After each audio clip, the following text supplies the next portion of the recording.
Coucou, j'espère que vous allez bien. Aujourd'hui on se retrouve pour une vidéo par rapport à la bourse. On m'a demandé comment ça se passait, si j'avais eu une bourse, si on en a en alternance. Donc là je vais répondre à toutes ces questions.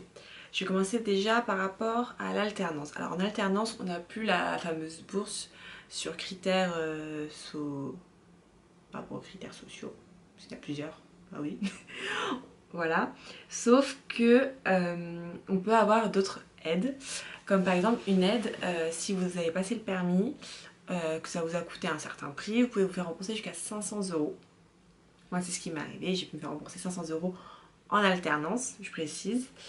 Vous pouvez également avoir la prime d'activité en alternance. Alors après tout dépend du contrat, de combien vous touchez, c'est pour ça que je vous dis que vous pouvez, mais après ça dépend vraiment de votre situation, de combien vous touchez. Moi je l'ai, actuellement je suis en contrat pro, je l'ai, mais là en contrat d'alternance, avec le salaire que j'avais, je ne pouvais pas. Donc tout dépend en fait de votre statut et de combien vous touchez. Vous avez aussi l'allocation logement qui là est disponible aussi bien, donc qui est possible également, aussi bien pour ceux qui sont en alternance qu'en initiale. On passe maintenant au côté initial par rapport à la bourse. Alors la bourse, c'est par rapport aux critères sociaux, comme par exemple de base c'est l'impôt sur le revenu. Donc si vous habitez tout seul, ce sera votre imposition. Si vous habitez avec votre parent, ça sera par rapport à votre foyer fiscal. Ensuite, l'éloignement de là où vous travaillez. Moi j'avais une amie, elle habitait à côté de Melun, elle venait sur Paris 15e, forcément elle touchait un peu plus. En fait on gagne des points pour pour avoir une plus grosse bourse aux critères sociaux. Le degré d'études aussi qui peut influencer. Le nombre de frères et sœurs qui sont également dans le supérieur. Moi je l'ai eu la bourse quand j'étais en BTS, parce que j'étais en initiale. En première année j'ai eu une plus grosse bourse qu'en deuxième année, parce que la première année j'avais mon frère qui était également dans les études supérieures, dans le secondaire, enfin dans les études supérieures. Et donc forcément j'avais une bourse un peu plus élevée que celle d'après. Donc après j'en ai un minimum.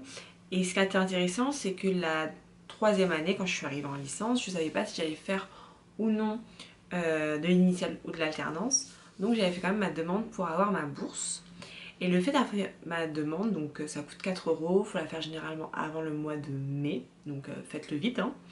Donc il faut la faire généralement avant le mois de mai. Et donc ce que je vous disais, c'est que je l'avais faite, donc je ne l'ai pas touchée au mois, durant ma troisième année, mais dès lors que j'ai voulu m'inscrire pour certains concours, ça m'a permis d'avoir des concours soit gratuits, soit des concours beaucoup moins chers, donc moitié prix, donc c'était quand même assez intéressant. Donc la bourse, franchement, quand vous pouvez l'avoir, c'est intéressant. Même faites-la une première fois, ça coûte 4 €. Vous pouvez être juste échelon 0 bis. Échelon 0 bis, vous ne payez pas les frais d'inscription par exemple. Donc ça peut être intéressant. Voilà, donc franchement, ça coûte pas grand-chose de le faire. Ça prend pas beaucoup non plus de temps. Le tout, c'est de le faire en temps et en heure. Donc voilà, j'espère avoir été claire. N'hésitez pas, si vous avez des commentaires, à laisser un commentaire, à vous abonner. Et si vous avez d'autres questions, n'hésitez pas à mettre ça en commentaire. On se retrouve pour une prochaine vidéo. Sur ce, ciao!